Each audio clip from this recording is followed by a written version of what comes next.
Hey, Three Bookers, it's Neil. And before we get to Dr. Gabor Maté, I have a very exciting announcement. For the first time in over 10 years, I have a brand new Book of Awesome coming out. You may know that in my late 20s, after my wife left me and my best friend took his own life, I wrote the Book of Awesome. That book came out in 2010. It spawned a whole movement. It sold millions of copies. It was a huge bestseller. And then I put the pen down. I have been focusing on books like The Happiness Equation, 2 Minute Mornings, You Are Awesome. These books are about resilience, happiness, research, ideas. But now, honestly, I feel burnt out. I feel overwhelmed. If you, like me, feel like there's never any good news, I wrote this book for you. If you feel like me that you need a smile or a laugh or a break or just something positive somehow, I wrote this book for you. It is called Our Book of Awesome. I'm using the same black cover, the same rainbow scrawled awesome font that the first book had, but it's called Our Book of Awesome. I have weaved your stories, your letters, your suggestions, and your comments into the book. And now there's over 500 awesome things in this 432-page hardcover that comes out on December 6, 2022. Yes, it's only a few days from now. I would really, really love your support to help get the book out there, to get the movement going. And how do you do it? How do you, if you're like listening to this and you're like, okay, you sold me. I want the book. I want to get a copy. I want to get one for my mom. I want to get one for my sister. Well, all you do is head on over to ourbookofawesome.com, O-U-R, bookofawesome.com. Right there, you can click any retailer page. You click the button that says send us your receipt, and I'm going to send you a whole video I made all about my morning routine, a video I made with a whole list on 10 books I think everybody should read to live an awesome life, and a free ticket to my 2-hour live masterclass and AMA that we're going to do together on December 6th. That is the pub day for this book. And if you miss it, don't worry, I'll send you a video. So, recapping, Neil is really excited. He's got a Book of Awesome coming out. It's the first one in 10 years. A lot of you know the Book of Awesome. That was the first book I ever wrote. A lot of you don't. Either way, I'd love you to check out this new one, ourbookofawesome.com, to grab a copy. Thank you, thank you, thank you for your amazing love and support. Now, let's hit the music.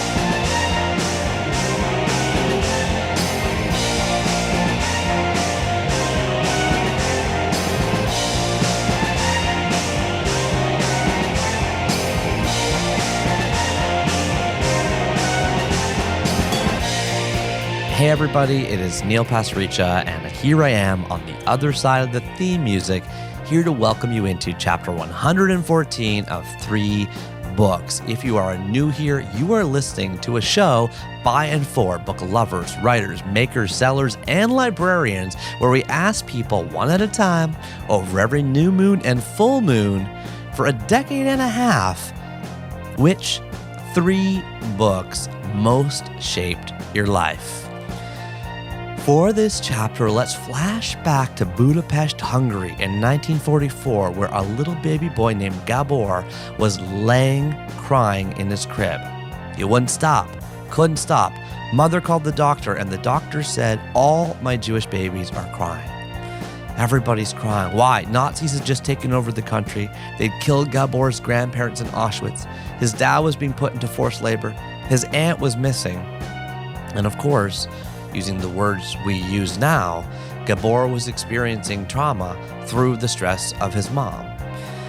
Eventually, when he was 12 years old, his dad came back from the forced labor. When he was 12 years old in the mid-1950s, he emigrated with his family to Canada, where he eventually went to the University of British Columbia before graduating and becoming a high school English teacher in the 1960s. He worked as an English teacher in the late 60s, early 70s before returning to become a doctor in 1977. What happened after that? Well, he spent over 20 years practicing family medicine and palliative care medicine in the downtown Eastside of Vancouver, which is an area full of patients challenged by drug addiction and mental illness. Today, Gabor is the best-selling author of 5 books published in over 30 languages, including In the Realm of Hungry Ghosts, Close Encounters with Addiction, When the Body Says No, The Hidden Cost of Stress, Scattered Minds on the Origins and Healing of Attention Deficit Disorder, Hold On to Your Kids, Why Parents Need to Matter More Than Peers, and his brand new book, which just debuted on the New York Times bestseller list and the number one international bestseller as well, called The Myth of Normal: Trauma, Illness, and Healing in a Toxic Culture. I bought this book the day it came out from Caversham Booksellers, which is a bookstore located in downtown Toronto. It bills itself as the largest mental health bookstore in North America. If you are in Toronto, if you are near Toronto, if you love indie bookstores like me, I highly recommend you check out Caversham Booksellers. It's a wonderful store. They had Gabor's books all in the windows, of course. They said Gabor has stopped by many times over the years, and they proudly has his books on display. The publisher sent me another copy, and I was able to take both copies down to Front Street in downtown Toronto, where Gabor was traveling through town for his book tour for The Myth of Normal. We are going to discuss play, love, Jordan Peterson, innocence, attachment parenting, Winnie the Pooh, father-son relationships, healing from trauma, curiosity in living, shifting attitudes, formative books, and much, much more. I hope you enjoy this incredible conversation with Dr. Gabor Maté. And if you are intrigued by the discussion, please pick up a copy of The Myth of Normal. And now, let's get on to the show.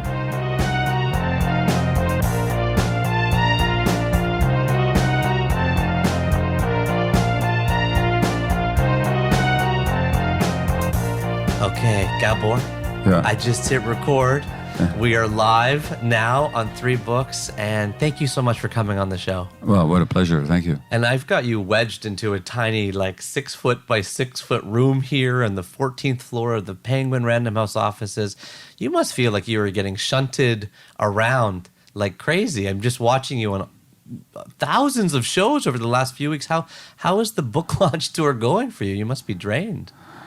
You know, Neil, I'm not drained because once, and you might appreciate this, when you spend a whole lot of time writing and conceiving and putting a book together, and then when you finally have a chance to talk about it, it's like all of a sudden the floodgates are open and you get to relieve all this pressure that's been built up all these years. So for me, it's a great pleasure, not to mention I've had great conversations with people. The book's doing well. It's going to be on the New York Times bestsellers this week. It's the number one best-selling book in Canada. So I went to Amazon.com. It's the number 1 overall book in the whole world. Not in the whole world, in Canada. Oh, just Canada. Yeah. You know, it's yeah. I wish it was like that, but not quite. But it's doing good. So what I'm saying is, that bores me. It's a pleasure, and you know what? When the book tour is over, I'm going to collapse. Do you have anything you do to take care of yourself? Oh yeah, I swim every day. If I don't swim, you don't want to talk to me. So I do my at least 1K or 2K every morning, and so that keeps me going. And I eat well and I look after myself. Wonderful. Well, I'm so grateful to you for not only coming on the show, but you gave a lot of thought in advance to which 3 books most shaped your life. Mm-hmm. And you told me that the very first book that you can remember having a big impact on you was Winnie the Pooh by A.A. Milne. So just for our listeners, this book was published in 1926, almost 100 years ago by Methuen Publishing. The cover that I have one of these collected complete tales. So I've got a hardcover with a picture of Winnie, Eeyore, and Piglet, kind of Eeyore sniffing at a pot of honey. It says The World of Winnie the Pooh right on the top. A.A. Milne was born in 1882 in London, died in 1956 in Sussex, UK, an English author, poet, and playwright best known, of course, for Winnie the Pooh. On a visit to a zoo, his son Christopher Robin became enamored with the bear called Winnipeg. Actually, the zoo was in here in Canada. Oh. Yeah, Winnie there was a Canadian bear. So they came over? Yeah, they visited. Oh, okay. And this was the inspiration for Winnie the Pooh. This book has enchanted readers of all ages for almost 100 years with its relatable, heartwarming adventures that follow, famously, the friendly and lovable teddy bear as he navigates the 100-acre wood with his friends Christopher Robin, Eeyore, Piglet, Owl, and Rabbit, learning the true meaning of friendship and the value of accepting everyone exactly as they are. Our Dewey Decimal fans can file this one under 823.912 for English fiction from the early 20th century. Gabor, tell us about your relationship with Winnie the Pooh. Well, first of all, I may have misspoken. It might either have been they've seen him in Canada, or it might have been a Canadian bear in a London zoo. I forget now which. Yeah, because there's that famous book, Finding Winnie, where they shipped the bear off. But either way, they tracked him down. Yeah. In any case, well, first of all, it's a book for children that's also a book for adults. It's just so funny. It's so full of humor and these hilarious characters, Tigger, the tiger, and Kanga, the kangaroo, and Piglet, the Pooh's nervous little friend, and Pooh, who's the bear of little brain, who's actually wiser than everybody else put together, Yeah. But not because he's intellectually a giant, but just because he's so heart connected, And then, of course, it's the story of a little boy growing up, Christopher Robin, who was A.A. Milne's actual son. Yeah. And they didn't have a good relationship. In fact, Christopher Milne, Christopher Robin in the book, rather suspected that these toy stuffed animals that his father was buying him were more for the creation of the book than for his own benefit. Yes. So he's written as an adult about his tough relationship with his dad. Yes. He wrote his memoirs before becoming a bookseller in New England, right? That's right, yeah. And but nevertheless, the innocent world of childhood, all the playfulness, and for me, the final paragraph in the book is always so being poignant, always would bring me to tears, where Christopher Robin is not growing up and he has to leave his toys behind. And he's going to go to school, capital S, school, where he's going to learn about history and all these big things. And he gets all these animal friends together that are his toys, and he says goodbye to them. And him and Winnie goes off into the woods to play again. And the last paragraph is, but wherever they go and whatever they do, a little boy and his bear will always be playing together. And that would always constrict my heart a bit, because it's about growing older. It's about giving up childhood innocence. It's about letting go of things that you love, And so for a long time, I was just, as funny and as humorous and as engaging the book was, that last paragraph always just brought up sadness in me, which I think is universal. You have to grow up and you have to actually face reality, and you can't just play anymore, But at some point, and actually it was in a psychedelic ceremony. Ayahuasca? Yeah, it was ayahuasca. I realized there's nothing to be sad about, because I'm still the bear and I'm still the little boy, and I'll always be playing. So that play, we don't have to give it up. We can keep playing for the rest of our lives. So we don't have to think of it as some tragic passage, And that was really transformative for me to recognize that there's something I thought I had to give up, but in fact I don't. So how do you mean? Well, it had to do with what stage of healing I was at myself. So while I still had some ways to go towards my own healing, I just experienced this last paragraph as an example of loss. But actually, the last statement, that they will always be playing together, is not loss. It's a victory. It means that no matter what happens, we can hold on to our innocent self. We can hold on to our playfulness. We can hold on to our joy in the world. You would know something about that. Mm-hmm. And so what I thought was lost, actually, once I was less hopeless in my own self, became actually a victory. That's really beautiful. I hear so much in how you're talking about it, that last line. I think about that a lot too, because like you, I'm away from my family a lot. Yeah. I'm traveling a lot. I think about the sorrow of leaving them and the joy of coming back. And you say the bear and the boy are always playing together. But I think about, how do you carry love with you when you're not near people? You seem to have figured out a way. Well, there's an assumption in your question, which is that love is something that you carry. But what if love is actually that's a quality that's in us? Not because we carry it consciously, but because it's part of who we are. And what if that love actually is a manifestation of some truth in the world? I'm not trying to be airy-fairy and new age about it. Just the older I get, I realize that, love is a manifestation of the universe. Energy. So it's not a matter of carrying anything. It actually carries you. So now, as young children, you can't connect without physical proximity. Like infants can't hold a loving image of the parent in their hearts. Therefore, it's so cruel not to pick up kids when they're crying. Yeah. It's so cruel to make them sleep on their own. Yeah. Because they can't connect. They need that physical, emotional connection. But as we get older, we're able to now hold that love. Even if you're talking about the love of particular people, you don't have to see your family for 2 years. Not that you don't, in order to still love them. Infants can do that. Young children have difficulty doing that. As adults, if we mature properly, we can. So on the one hand, as adults, we are capable of maintaining our relationships even if we don't see people. On the other hand, there's this love that's bigger than any of us, that's just some manifestation of the universe. We don't care yet. We might manifest it or not be aware of it or be aware of it, but it's always there. Yeah, I've been, in the Myth of Normal, you talk and write so eloquently about how in the United States, 25% of women are going back to work after 2 weeks after childbirth. Yeah. You've shared openly about your own childhood, how in war-ravaged Hungary, you as an infant were passed from your mother at, was it 2 months of age? 11 months. 11 months of age. And then how also your father was away for a year and a half. Yeah. And so you're now talking a lot about attachment parenting, about keeping your children close, about keeping your kids with you. And we live in a culture where that doesn't happen. That's right. That doesn't happen. I know in my case, my wife is a TDSB, Toronto District School Board teacher. And so with the 1 year mat leave offered here in Canada, plus the school board offers more if you want to take more unpaid, you can. Leslie has been able to, with our children, take big chunks of time off. Yeah. You've also talked about weaning kids used to historically happen at age 3 and 4. The World Health Organization, I think, says age 2 now. Yeah. But how many people do that? It's very, very small. How many people do 2 months? How many people do 2 months? So it's a matter of the toxicity of the culture that I talk about in the subtitle of my new book is that it denies human needs.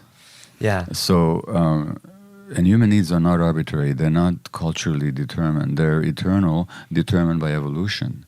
So, an elephant doesn't get to decide what their needs are. Yeah. They have certain needs built into them by evolution. They evolved in response to a certain environment. That's how an elephant's born. All the other elephants come around and touch it with its trunk, right? All the mother elephants touch it with its trunk, yeah.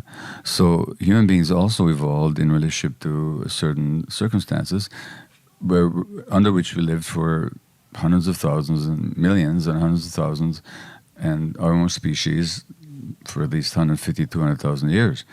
And those needs didn't just come along accidentally. They were determined by our evolutionary dynamics. And part of that was that the young is always held by the adults.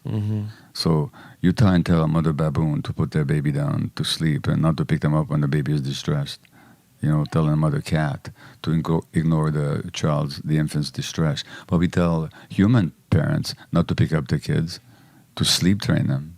Now, you might argue, and it's plausible to say that in this society where people have to go to work, the kid crying at night to be picked up is just an interference with their lives. But that's the toxicity of the culture, that we build a culture based on economic imperatives, not on the needs of human beings. But we live in the culture today, though, Gabor. Like if people are listening to this now and they're about to have a child next week or the week after, and they have, if they're in the United States, maybe 3 months off, maybe 6 months off if they're lucky, and they hear you talk about it and they agree with you, and they read the book and they agree with the book, and they you hear you talk about the toxic culture and they agree with the toxic culture, but on the what are they going to do? How do they do? What do they do? Well, so it's true. We can't go back to hunter-gatherer days and communal tribal days. I mean, that's not going to happen. But we can recognize what we've lost. So when children act out their losses, we don't hold it against them and punish them for it. We can also, if we realize that for the child it's a loss not to see the parent the whole day, which it is. Kids were, in evolutionary sense, with the parents the whole day, not just with their parents, but other supportive adults, and even in the world today, there are societies which are much more family-oriented than, say, North America is today, but people are really isolated. Well, if we recognize that, then when we see the kid at the end of the day, you really make an effort to reconnect warmly and emotionally with them, so that you try and compensate for what's been lost. The point of this book is not that we can restore some ancient prehistorical paradise, which if it existed, it's certainly beyond us at this point. But we can recognize what has been lost and compensate for it by understanding the child's needs and to meet it as best we can. So at least don't deprive the child of your company when you don't like their behavior. Yeah. Don't, like someone famous Canadian psychologist says, You can say Jordan Peterson, it's okay. You can say it. Who says in his 12 Rules for Life, an angry child should be made to sit by himself until he comes back to normal. Now, what's the assumption there? That anger in a young child is not normal? What world are you living in? Kids get frustrated, they get angry. Now, one of the developmental needs of children is to be able to experience all their emotions. All their emotions. And we have certain brain circuits, including one for anger, for a good reason. Anger is a boundary protection. It's necessary. Yeah. When we squelch that, we're actually squelching the child's development, promoting mental disease and physical illness, including autoimmune disease, I would argue, as a physician. Now, we also have a circuit in our brain for play. So Winnie the Pooh really engages the play circuitry in our brain. And that's why I loved it so much, But all of these emotions and dynamics have to be allowed to develop normally. And when we squelch it in a child because we don't like the kid's behavior, and we're just trying to slot the kid into to be a denizen of society, as the same author also puts it, we're putting society's expectations, the expectations of a fundamentally flawed culture against the child's needs. Right. And then what are we doing? I mean, one of your 3 A's is authenticity. Yes. That's one of my 4 A's as well. Hey, I'm flattered. Yeah. Well, no, never mind. It's just we both seem to see reality. Yeah. So that authenticity, which is, for God's sakes, has to involve being in touch with yourself fully and being able to manifest it. You're squelching the child's authenticity. Absolutely. Preparing them for a child of falsehood, for a life of falsehood. So this is not trivial stuff. No. And so part of what the conversation leans towards, of course, is the relationship between the mother and the child. Attachment parenting, of course, is both parents, but as we talk about feeding and connection and so on. But you also mentioned, and it was a point I want to just pick up on, A.A. Milne and Christopher Robin did not necessarily have a healthy relationship. They did not. And Christopher Robin, the actual real Christopher Robin, wrote a memoir about the relationship with his father being kind of a workaholic, you could call it. Yeah. Having said that, you've also been open about your own relationship with your son. You've written this book, of course, with Daniel. Yeah. And you are about 30 years my senior, and I have little boys. Do you have to rub that in? No, I mean that. It's joking. a compliment. You're so much more wise than me. No, I'm joking. Please. My question is one of very deep self-interest. How do you develop a strong father-son relationship? What are the ingredients to the connection that you have? I mean, look, to be writing a book with your child, and I know it wasn't always easy. I've heard you talking about it. Yeah. But what to you are the ingredients for developing a strong father-son relationship? And I'm talking to the fathers out there, but also those supporting that relationship, because it's not easy. Well, actually, our next book, which we have a 2-book contract, and our next book is called Hello Again, A Fresh Start for Adult Children and Their Parents, which is based on a workshop that we give together, including we're doing it at Omega in New York in October, in Vancouver in November. It's been tough to work out a workable relationship with my eldest son. Because when I was a father, I was emotionally not available to him, because being a workaholic doctor. And also I was very rough on my kids, emotionally speaking. And my wife and I had a very stressed relationship. And kids are, well, as a therapist once said to me, kids swim in their parents' unconscious like fish in the sea. So when the home environment is emotionally unstable, and I'm not talking about whether parents love their kids or not. We totally devoted to our kids. But because of our own traumas that we hadn't worked out yet, there was certain ways that we showed up that was very stressful for our children. So it's taken a lot of work and sort of reconnection, which is an ongoing process. But it's got to begin with the willingness to look at one's own role in the interaction. I mean, I could just get on a high horse and see my son sometimes as ungrateful, But I also need to ask myself, well, what was his work? What was his relationship with me as when he was small? What formed the template of maybe his anger at me? And I realized that I'm responsible. I was there. So it takes willingness to take responsibility on mutual parts, and it's his responsibility now. Like it's true that certain things that happened or didn't happen when he was young has affected him in the present, but he's the only one that can take responsibility for it now. I can't go back and fix it. I can't fix him now. I can't fix the past. So that's on them to take responsibility. Yeah, this stuff happened, but I'm the only one that can take responsibility for it. It also takes respect, and that my son and I have in spades. I mean, I have a lot of respect for his capacity, for his intelligence, for his warmth, for his brilliance with words. And he's got respect for what I do and what I can manifest in the world. So, and quite frankly, I needed his help.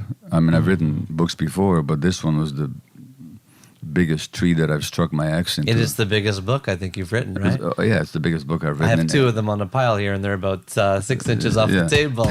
Exactly. Well, when you're talking about a whole society and the relationship of the individual and how social culture manifests in how our cells work in our bodies, you're taking on a big subject. So anyway, mutual respect, mutual willingness to take responsibility, and when stuff happens, a willingness to examine what happened and willingness to set up structures and ways of moving forward that support the collaborative enterprise. So it took all that, and also a lot of swallowing upsets and dealing with them and then getting on with it. It's so nice to hear you talk so openly and honestly about it, about the challenges, because I have challenges with my kids, and about the work you've done and invested in to, enrich those relationships. So thank you for being so authentic about that. Now, we're talking war-torn Hungary when you first read Winnie the Pooh, and it was in a translated version. Well, not exactly. So I was in war-torn Hungary as a 1-year-old. The Second World War ended when I was just a year and a quarter. So I read the book. The book would have been introduced to me in post-war Hungary as the communist dictatorship was about to be established, which was another trip, if I may say. So yeah. Well, let's keep going into that, because I believe around the age of 12, somewhere high up on your parents' bookshelf were the books you weren't supposed to read. Yeah. And one day you climbed up there and you pulled down a book called The Scourge of the Swastika, a short history of Nazi war crimes by Edward Russell, the second Baron Russell of Liverpool. This book was published in 1954 by Castle. It's got a cream cover with a large pair of military knee-high black leather boots on the foreground. You, the reader, are looking through them and you see a gathering of cowering prisoners in black and white. Titles in a large red military-type font across the middle, with the author's name, Lord Russell of Liverpool, in the bottom.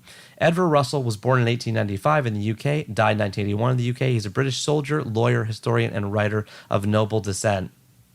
When discussing the war crimes of the Second World War, modern histories have focused on the Holocaust. While the final solution was unique and unparalleled horror, German atrocities did not end there. The Nazis terrorized their own citizens, tortured and murdered POWs, and carried out countless executions throughout occupied Europe. Lord Russell of Liverpool was part of the legal team that brought Nazi war criminals to justice, and in this first-hand position, he published the sensational, best-selling The Scourge of the Swastika in 1954, which resulted in great fame and controversy. This one is filed under 940.54 for history/Europe/the military history of World War II. Gabor, please tell us about your relationship with the Scourge of the Swastika. Well, I'd known that my family had suffered during the genocide and the Second World War. That my grandparents, my mother's parents, he was a physician, a family physician in his 50s. They were taken to Auschwitz, killed the same day. My mother and I could nearly have ended up going there ourselves, but for some certain vagaries of history, you might say. My father was in forced labor throughout the war. My mother didn't know if he was dead or alive. I was close. When my mother gave me to a stranger in the street of Budapest at 11 months old, it was because the place we were living at, my life would have been unsustainable. So I knew some of that, and I knew about the Nazis from certain newsreels and so on, but I had no idea of the scale of it. So when I reached up, I would have been 11 years old, 55 I think, when I would have found this book on my parents' bookshelf, high up above where we're not supposed to be able to reach. And I started looking at the photographs, and I started reading, the record of Nazi crimes documented by Lord Russell. My world was rocked. Literally, my head started spinning. And for years afterwards, every day I thought about it. Every day, how could this have happened? How could people do this to each other? Like how? That's become a dominant question in my life as to how we suffer and why we create suffering for other people. And that, of course, that history was very close to the history of my own family. So it really made me question the nature of the world and human beings and how such things are possible, how they can be prevented, why is the world so sick, what kind of healing is required. I mean, I'm not saying I thought of all those questions immediately, but you can draw a line from that book to this book. You could. So all these books, all these thoughts and pathways opened up for me when I read that book. The first response was just horror, just shock. So you realized as a young boy, your family had experienced what you call capital T trauma here. Yeah. Right? Absolutely. And in the world today, there's capital T trauma all over the place. Your book today, of course, addresses capital T and small t trauma. Yeah. But for those experiencing capital T trauma, and we've hinted at a few things you've done, including ceremonial things, how do you begin a healing journey?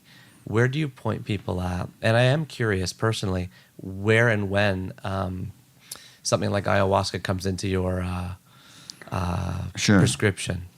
So if we understand what the word trauma means, which is not these terrible things that happened, but the wound that one sustains as a result.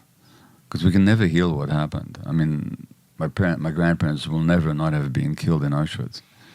I will never not have been given to a stranger at age 11 months by my mother and felt a sense of abandonment. That will never not have happened.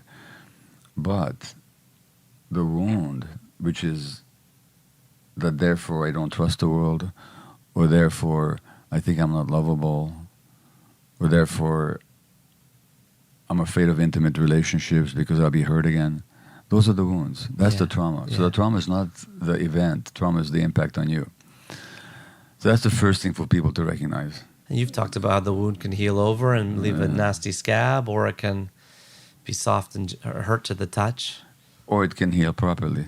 You know, so the traumatic impact is when the wound is sore and you touch it, and that's what happens when you get triggered. Now look at that word, trigger. The trigger is a small little thing. So but then the response is like huge. Why? Because there's ammunition there and there's explosive material.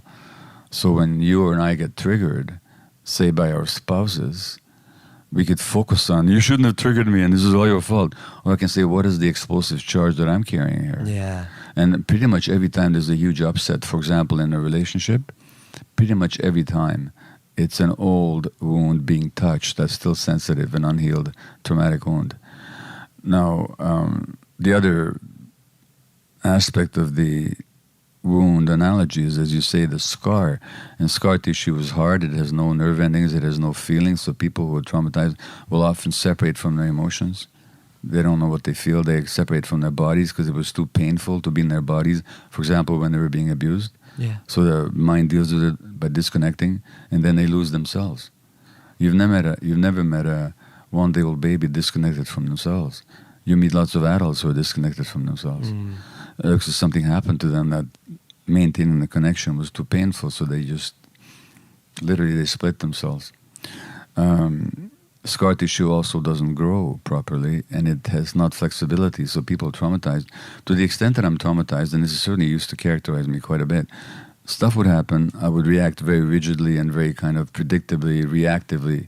I would not be responding to the present moment. I'd be reacting to You're in your early 70s, your wife doesn't pick you up from the airport like she said she was gonna, so as a result you are insolent or well, so when my wife doesn't show up at the airport to pick me up, as I described in the first chapter, I react like a way that I did when I was a 1-year-old baby and reunited with my mother, and I wouldn't even look at her. Now that not looking at her is a defense. Right. You're trying to say, I don't need you. I'm not going to be so hurt again. Right. If I open to you, you're going to hurt me again. So I'm not going to trust again. That makes us not trust intimate relationships or to react to hurt by withdrawing, which is my particular style is that if I'm hurt or upset, is to withdraw, to get kind of rigid and cold and not want to look at the other person. But that's not because anything so bad is happening in the present moment. It's because my mind or my brain is still caught in that old reactive pattern that was stamped into my nervous system when I was a year old. And that's what trauma does. So it creates what's called the tyranny of the past, where instead of the present moment, we're actually reacting like some past event was happening, and we're still the helpless children that we were then, which we're not. So healing involves actually getting into the present, which in the case of my wife not showing up at the airport is, oh, I'm disappointed. I'd like to have seen her. Well, I'll take a taxi home. I'll see her in 15 minutes. So what? And not go into this cold withdrawal, this frozen. So you're saying being aware of it is enough to knock you out of it? Well, you talk about awareness yourself, about if you're aware of your 3-year-old self. Well, what if you're aware of your 1-year-old self as well? It's not necessarily enough, but it's necessary.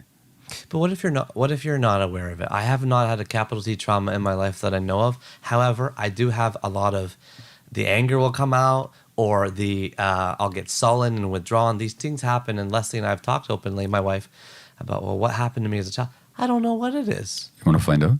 Yeah. Give me 5 minutes. Because I've seen your wonderful TEDx talk, and when you described your happy childhood, I said, I don't believe this guy. Well, let's go. I'd love to do it. I can... Because then you talked about your divorce, okay? Yes. And what I can tell you is that, which came as a big surprise to you. It seemed. Yeah. It's okay to talk about this. Yes. I mean, you talked about it publicly. No, I want to talk about everything. Okay. So, well, first of all, why was this such a big surprise to you? Why was the divorce a big surprise? When your wife said, I don't love you anymore. Why was that such a big surprise? I guess because my life had been pretty smooth sailing until that point. Yeah. Can I ask you a question? Retrospectively, did you have any inkling at all that things were Yes, of course. What did you do with those inklings? Buried them. Hid them. I told myself that culturally, as an East Indian person, divorce was not an acceptable framework. So I said, maybe all marriages have fighting and yelling and no sex. So you ignored them? I ignored them. Okay. Now, have you met a 1-day-old baby that ignored their gut feelings? No. Okay, so something happened to you in childhood that let your mind and your beliefs override your gut feelings. Yes. So, ever felt sad or unhappy as a kid? Of course. Who did you talk to? Nobody. Very good. How old are your kids? I have 4 boys, 8, 6, 4, and 2. If the 6-year-old felt sad or unhappy, who would you want him to talk to? I mean, thank goodness he talks to my wife. But who would you want him to talk to? I would want him to talk to me. Or your wife, right? Yeah.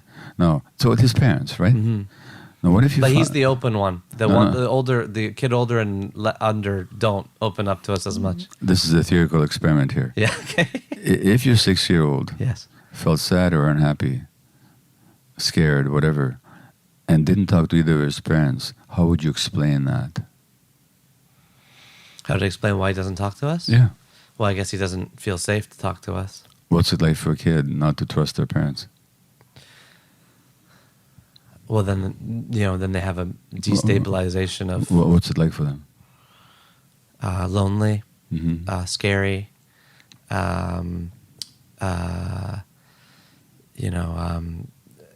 lizard brain is kind of coming out. There's your happy childhood. That's all. It doesn't take some terrible tsunami or genocide although, I'm sure that if you go back a few generations, there's plenty of big T trauma in your family as well. Historically, how can there not be? But do you understand what I'm saying about your childhood? Mm-hmm. Like if you slide your child into and you say, well, how would my child experience it if they didn't feel trusting enough to talk to their parents? That was your childhood. Why wouldn't I talk to my parents?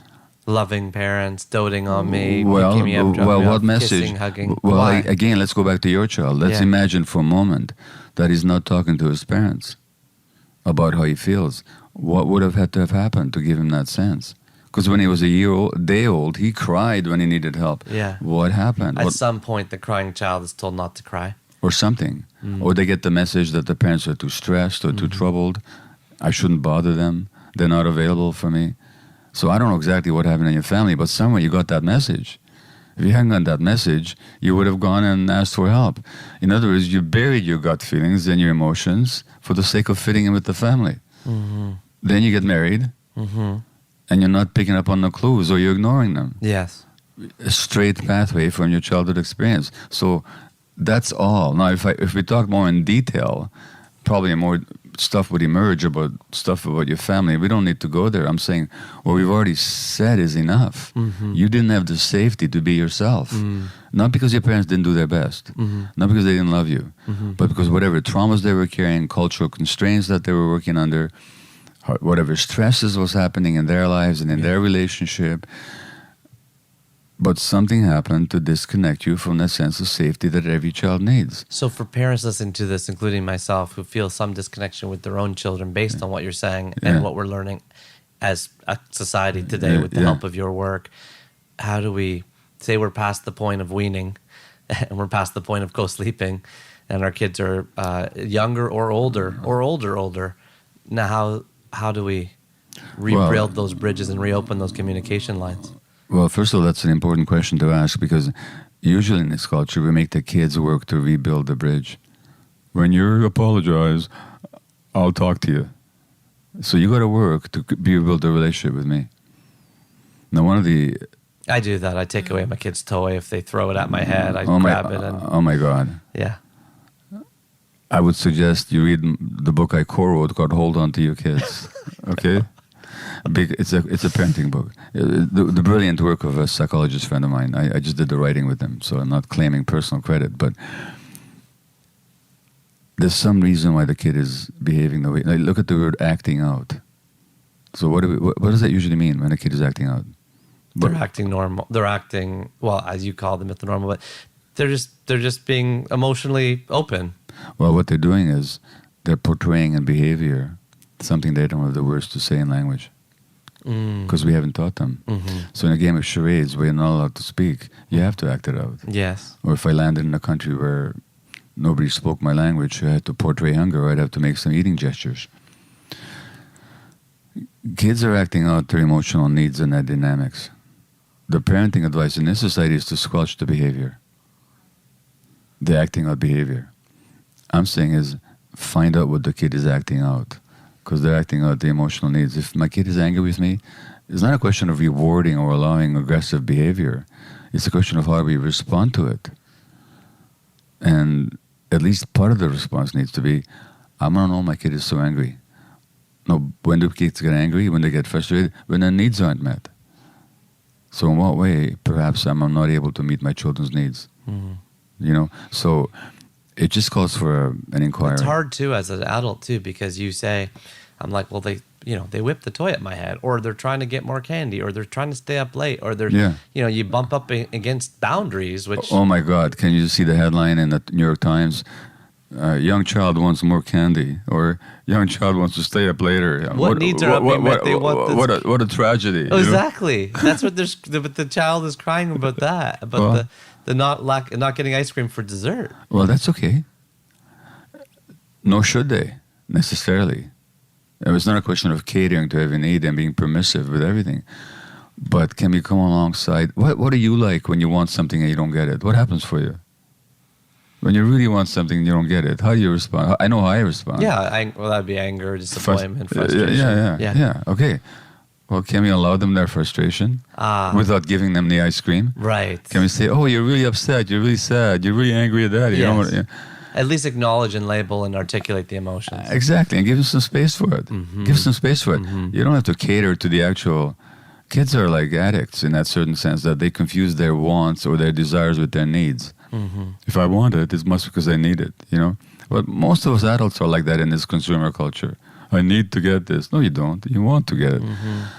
But so give the child latitude to experience all their emotions. Don't make their emotions wrong. Don't cater to it necessarily. You don't want to indulge the child in unhealthy demand making, but you can certainly come alongside the frustration. Does anyone make it through childhood unscathed? In this society, very few, because we've gone so far away from natural parenting. Children were never meant to be brought up in isolated nuclear families. They were talked about this before. They were, part of a community, other adults around, aunts, uncles, taking the pressure off the mom and the dad. Parents are under way too much stress these days. Way too much is expected of them, especially if, a single parent, but even a nuclear couple, far away from extended family, no sense of community, increasing isolation, increasing loneliness in this culture. So the parenting environment is a very stressed one for all kinds of reasons, not because it's the parent's fault, but under stress circumstances, parents just can't provide that attuned, emotionally present, open-hearted relationship that the child actually needs. Yeah. My wife quotes some study where she says, the number of strong, positive adult relationships that a child has is a huge predictor of, emotional regulation and success. That's 100% true, scientifically proven. And that's precisely how, throughout evolution, kids were parented. Yeah. And that's what not that they expect it consciously, but that's what their organism expects. Yeah. And in society... Otherwise, you just got your own parents. They're just two people. You don't realize what their nutty things are until you get out of the house. That's right. And those parents are stressed and they're not supported, Yeah. So this has been... I want to go deeper in there, but I want to keep moving us forward as well, because we also bump into a massive epic next, which is Don Quixote by Miguel de Cervantes, if I said it properly. Yeah. I am holding a thick, I want to say, this is 942 pages thick. Absolutely. Book. It's a purple book. It looks like a knight kind of in metal with a sword coming out of his side, like looking up to a window with a woman like reaching her arm out.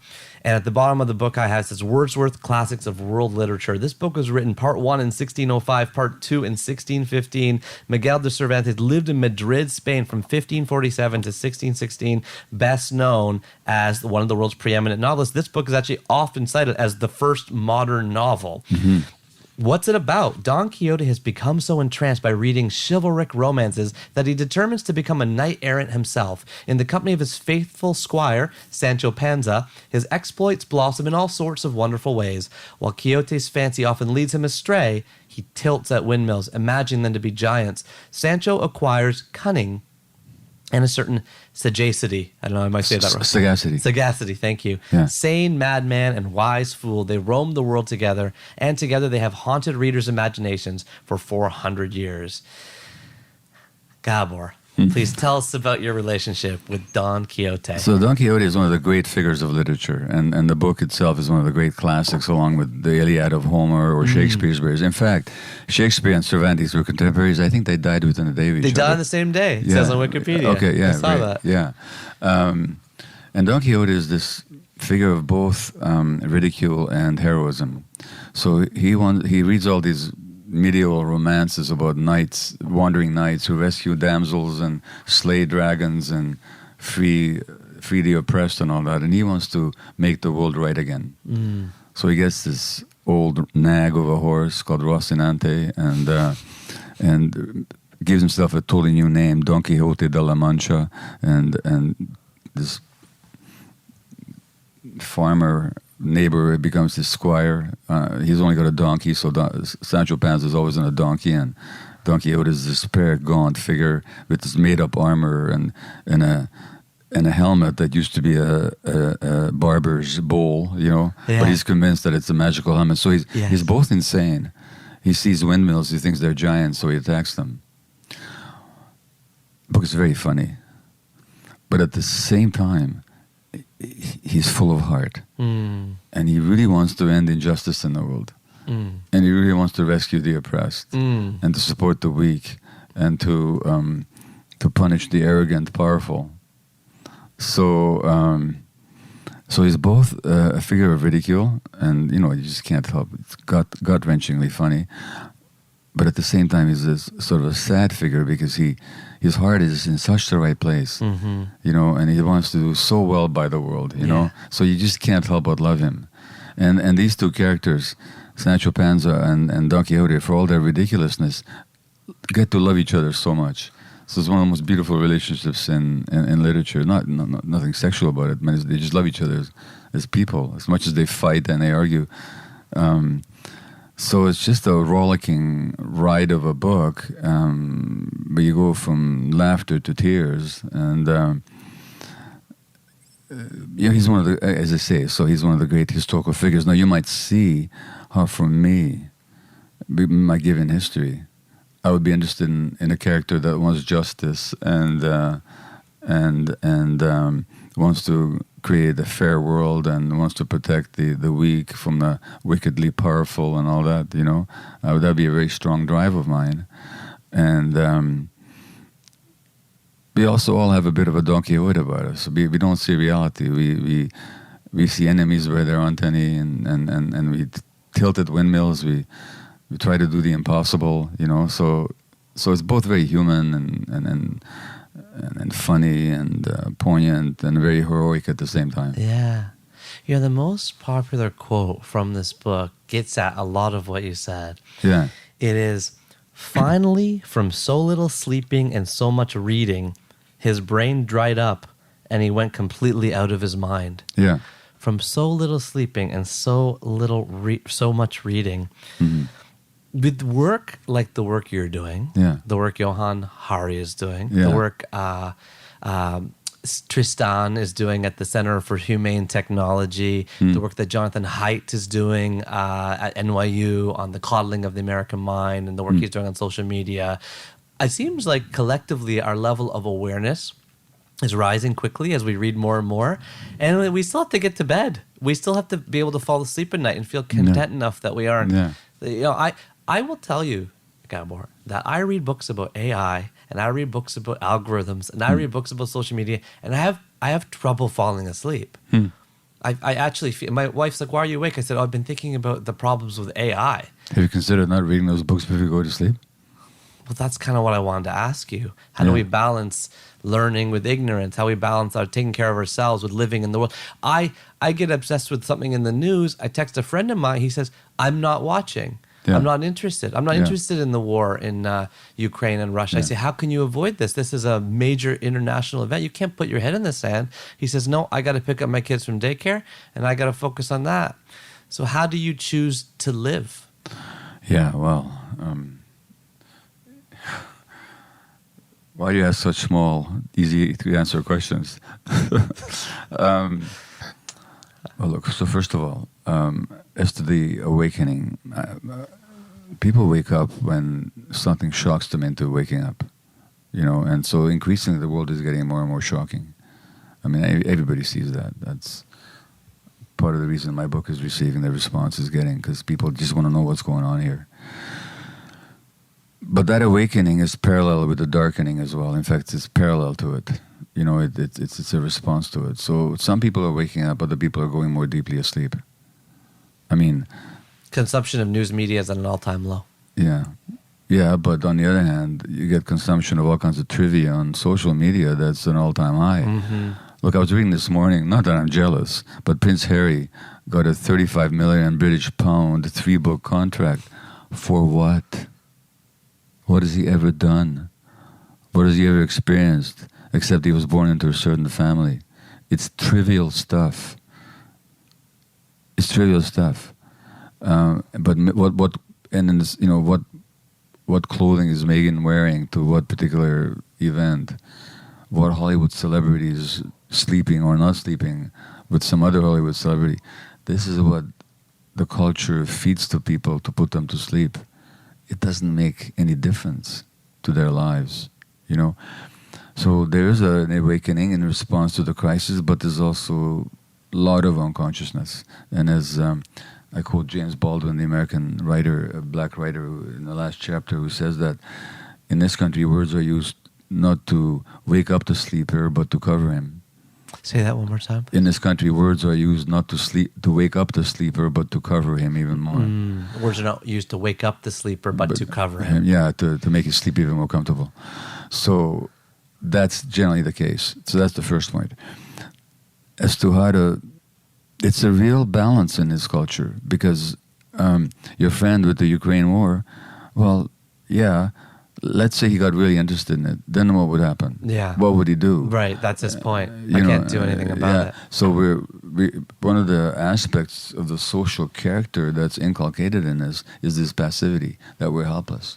The decisions are made by big guys or big women, for that matter, far away. We have nothing to do with it. We're a microbe in the petri dish. Yeah, we're just a microbe in a petri dish. And so we're powerless. And that sense of disengagement and passivity in the face of events really do matter.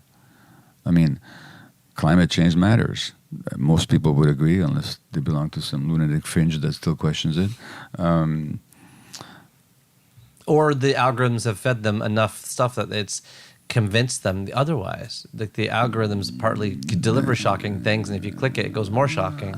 It may be making you radicalized against your will. Yeah, all that, So the passivity is built into this culture.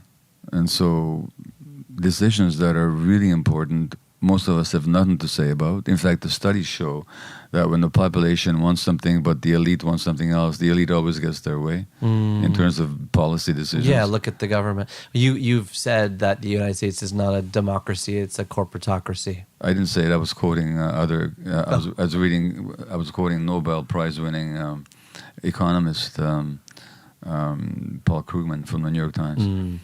So when they say it, I say, yeah, you're right. What's his name? Warren Buffett once said that, of course, there's a class war. It's just that it's us, the rich, that is winning the war. So that in most of the population, there's that kind of learned helplessness. There's nothing we can do about anything. So we might as well just live our little lives. At some point, people have to break out of that and say, well, how can I find a way to gain some agency and work with others to create some meaningful change? As to what keeps you up at night, well, I would just suggest that what in you wants to be reading stuff that keeps you up at night? I mean, can't you read that in the morning instead and read some nice, pleasant story when you go to bed? I can't forget the things I read in the morning either, though. I find I'm troubled by the state of the world at night when I go to bed. That's what I'm trying to say. The toxic culture you describe is one I do perceive and feel and agree with, and it's troubling to me. Okay, it's troubling to me too, but it doesn't keep me awake at night. So, the world is always the same. There's always troubles out there. There's horrors out there. People experiencing terrible things happening to them internationally, in this country, in any country. That doesn't change from day to day, So the question is, what's my relationship to it? And you talk about attitude. So let me just ask you, if you applied your own advice about attitude to what you just told me, and your point about attitude is so well taken that stuff happens, but it's what attitude you take towards it that defines your response. Yeah. What advice would you give to yourself? Well, I'm finding that I have the advice I gave to myself in the 2010 TED Talk you're quoting is, you can swirl and twirl in the gloom and doom forever, or you can newly face the future with freshly sober eyes and choose to live life with a positive attitude. I'm talking about the choice of happiness. I'm talking about the cultivating the habit of happiness. And I guess what I'm confessing to you is I just find my ability to do that is, my skill at doing that is reducing as I get older, and it should be going the other way. Well, yes. And so for me, it's gone the other way. But that's, as you kindly pointed out, I have a few decades on you. No, it does help having more perspective. No, so I have a bit of a different perspective than I used to have, And I would add, in this book, I also have 4 A's, as you know, and you have 3. And hey, I got one more A than the other. but one of the ones that you have, I wish I'd included in my book, which is awareness. Mm-hmm. And if I've said this before, and today's not the first time that were I to write that chapter again, I'd put in awareness as well. But the one that's missing from yours is one that I have is acceptance. And acceptance doesn't mean that you tolerate or put up with bad stuff. Mm-hmm. It means that you accept that right now this is how it is.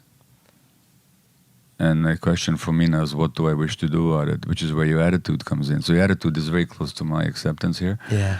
All I'm suggesting is what's missing for you there. This is my perception. I mean, I'm not no expert on you, but I'm just saying that from my perspective, what's missing for you here is the capacity to accept and then to question what to do about it. Yeah. Rather than resist and try and do something from a place of emotional resistance and upset. Well, and I would suggest further, Neil, that for you is that imprint of childhood trauma. Mm-hmm. That worrying about big things that there's not much you can do about it would have been your experience as a child. For sure. And for those wondering, my mom was separated from her family in a very violent dictatorship in East Africa. So your family is East Indian? Yes. Yeah, well, the the people from India really underwent a terrific persecution. Yes, there. And the partition obviously is massive, and her dad died at a young age. And, these types of traumas, I'm feeling them through me, of course, because they're through my mother as well.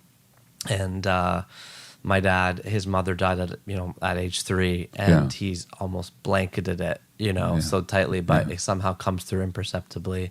And honestly, Gabor, the books I write are the way I'm trying to solve it, right? Like the pain you feel inside me and the books I write, they aren't different. The reason I'm writing a book of awesome, the reason I'm writing a 2-minute morning habit, the reason I'm writing a happiness equation is because I'm trying to direct my own thinking. But you see, I would suggest that that's great, and obviously a lot of people respond to it. But what you might also do is to explore the unconscious attitudes underneath all that, and rather than just trying to override them with positive thinking, to really explore what that's all about and how to heal that wound in the present moment. And what's the way to do that? Is that where we get into the ayahuasca? Well, ayahuasca is, I have one chapter on psychedelics in this book, and yes, it's a powerful modality, and in the right hands, in the right context, right guidance,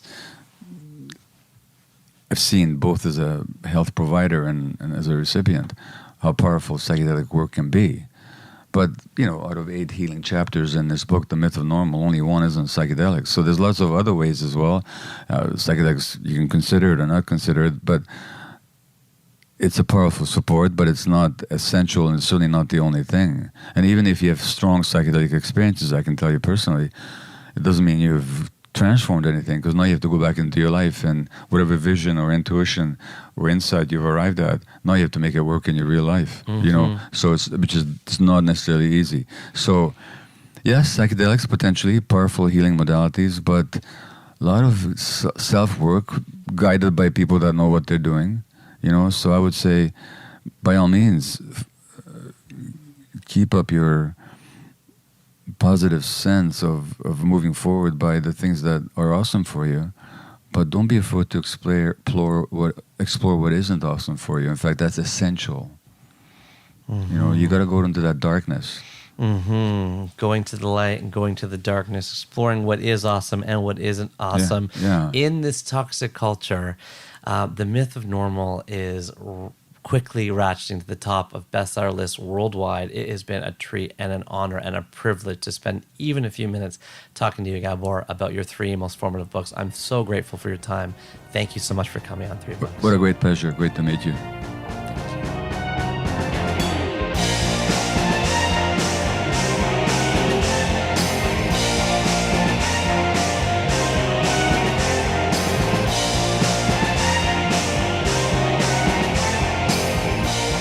Hey everybody, it is just me, just Neil again, hanging out in my basement without the pleasant company of Gabor, still honestly reflecting on a lot of the things that were brought up in that conversation.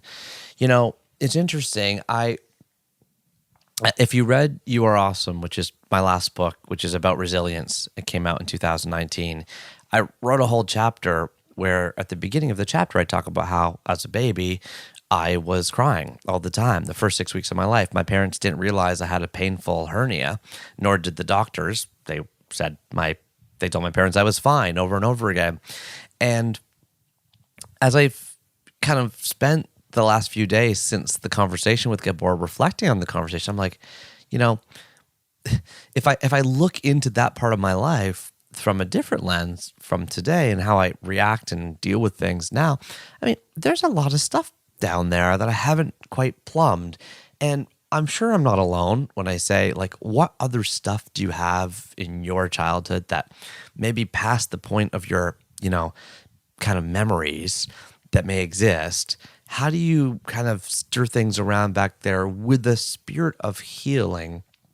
I know the work and the wisdom of Gabor is inviting me to do that with myself, and I hope it did the same or does the same for some of you. We all got to dig. We got to figure ourselves out. We got to figure out what's going on. There's so much wisdom in this conversation. It's really, really difficult to come up with just 3 quotes, but there's so many. How about this one?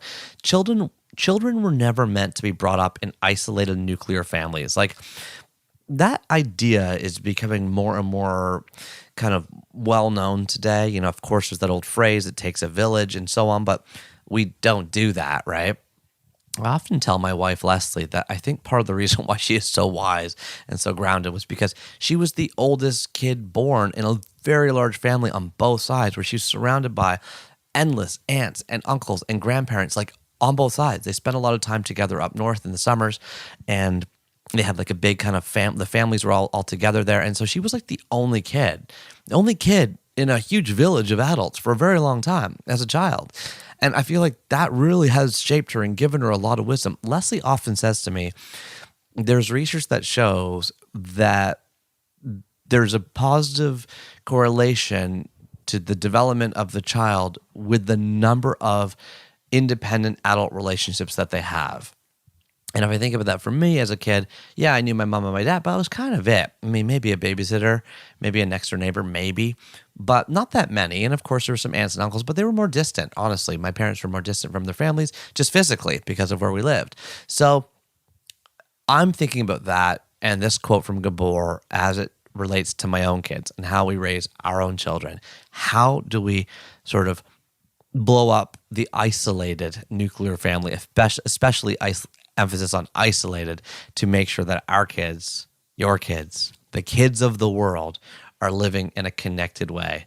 Even more difficult today, of course, with the disconnection that is kind of upon us with technology. Anyway, that's one quote. Okay, I could keep going with all these things. Just a great reframe, and you may already know this if you know Gabor stuff, but trauma is not the terrible things that happened, but the wound that one sustains as a result. He speaks eloquently about how wounds work, how they can be fresh to the touch or they can scab over. There's a lot there. Trauma is not the terrible thing that happened, but the wound one sustains as a result. And then I just want to, there's lots of quotes, but I can use this one. What if love is actually a quality that's in us? Not because we carry it consciously, but it is actually part of who we are. And what if that love is actually a manifestation of some truth in the world? Don't you find his words, I know I'm not the only one out there, that they just hit you, like they resonate, they reverberate. You're just like, yeah, like that is a wonderful energy exchanging way to view love. And I've said to you since the beginning of this podcast, I feel that love in this show. I feel it in your letters, your voicemails, your phone calls, the parties we have at the end of every show, at the end of the podcast club. It's beautiful, and I hope that you feel my love back. So thank you to Dr. Gabor Maté for giving us 3 more books to add to the top 1,000. If you are new here, you can always head over to 3books.co, where in addition to finding out about our book of awesome, so my new book that comes out December 6th, which I'm excited to tell you all about, you'll also find the top 1,000. The top 1,000 is a list of every single formative book mentioned on the show, including number 664, Winnie the Pooh by A.A. Milne, number 663, The Scourge of the Swastika by Lord Russell of Liverpool, and number 662, Don Quixote by Cervantes, Cervantes. I hope I get to be the point one day. A.A. Milne, Cervantes, Lord Byron. These are awesome literary names to go down in history, to be known only by your last name. Maybe one day we will refer to him just as Maté. There could only be one. Certainly Gabor. When you say Gabor, you know who we're talking about, don't you? Those 3 books are added to our collection. If you want a list of every formative book, head on over to 3books.co and check it out. Thank you so much to Dr. Gabor Maté and to you for this wonderful conversation. Are you still here? Did you make it past the 3-second pause? If so, I want to welcome you back to the End of the Podcast Club. Regular three bookers will know this is one of three clubs that we have. There's also the Cover to Cover Club, people listening to every single chapter of the show. And by the way, I want to start a list on 3books.co of Cover to Cover Club members. So if you're listening to this, email me and say, I'm a Cover to Cover Club member. We're going to go in the honor system. Honor system, by the way, is an entry in our Book of Awesome. I wrote a specific entry about the honor system. More trust, less shackles. You know what I'm going to go on a rant about there. And I want to just recognize people on 3books.co. If you are listening to every single chapter of the show, we are going to recognize you. And of course, there's also the Secret Club. Can't tell you more about it, but you can give us a phone call. Give us a call for clues. What's the phone number? 1-833-READ-A-LOT. That is an international number that really works from any telephone. And it's 1-833-READALOT. If it doesn't work, try dropping the last T. Read a low. Okay, that last number is superfluous, but I put it on there so it could be read a lot. Easy to remember. Okay, now let's start off the End of the Podcast Club as we always do by going to the phones. Hi, Neil. This is Phoebe from San Diego. I'm a sign language interpreter, and one thing you could use or that you could do to make the podcast more accessible would be providing a transcript. I'm not sure how you would do it with the End of Podcast Club. I was thinking maybe if there was like a link on the last period or something that could then transcribe the end of the podcast. Thank you so much to Phoebe from San Diego, the sign language interpreter. Sorry that you got cut off. I don't know what happened, if that was me, if that was you, but that's all we got on the recording. So, Phoebe, we take your advice seriously, and we have just started adding transcripts. Okay, honestly, what happened is transcript technology has just vastly improved since I started the show. Now you can get transcripts of almost everything. So for the last few chapters, we have been experimenting. If you want to go and check out Dr. Gabor Maté over on 3books.co, or you want to check out Katie Mack, or you want to check out Austin Kleon, we've added transcripts there. Let me know how it's going. They're just PDF documents that you can download, that you can read. And I totally agree. Sometimes it's just fun to read way faster than to listen. That's totally cool. So let's try that. Let's see how it goes. Thank you so much, Phoebe, for your phone call. Okay, now let's head over to a letter of the chapter. I'm going to start doing it. Allie Ward kind of pushed me to do it. If you don't already do so and you're so inclined, please consider leaving us a review. The reviews, as Ali said, help get the messages out. If you want to get Dr. Gabor Maté's message out about trauma and healing in this toxic culture, please leave us a review. Any website is fine. iTunes is the most popular. I really do read every single one, to steal that line from Ali, and including this one from Michael Lange. Such an enjoyable conversation with Astro Katie. It was fun and it was mind-blowing at the same time. My favorite bit was right near the end about how very distant galaxies actually look bigger the further away they are, not smaller as you would expect. And you know what? Lil ol' me actually got it. Smiley face, star. Thank you so much, Michael Lange, for your review and for your feedback. If you are listening to this, drop me a line and I will mail you a signed book. Same with the voicemail, Phoebe. As I always say, if I am playing your review or your letter on the show, then it means I want to say thanks. So I'll send you a signed book, whichever book you want. Any of my books, I'll drop it in the mail for you. Okay? And now let's close off, as we always do, with the end of it's the word of the chapter. It's time for the word of the chapter. For this one, let's go back to Mr. Gabor Maté. Anger is a boundary protection. It's necessary. When we squelch that, we're actually squelching the child development.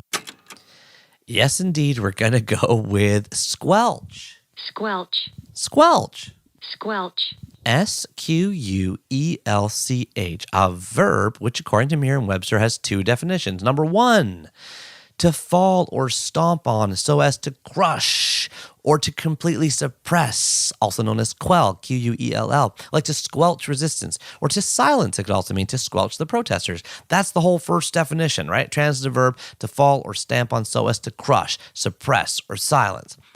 Then there's a second definition, which is to emit or move with a sucking sound. You can picture like shoes, squelching mud, right? Because that kind of the image that you sort of picture? That's what I picture anyway.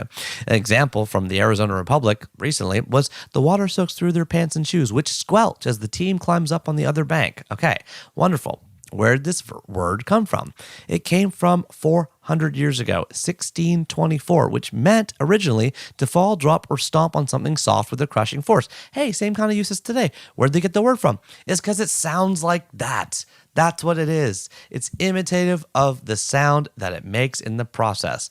The word squelch is one of those words like kaboom, which is spelt and defined by the actual sound effect it makes, which you know from a very early conversation we had in 3 books is kind of where toot and fart came from originally too.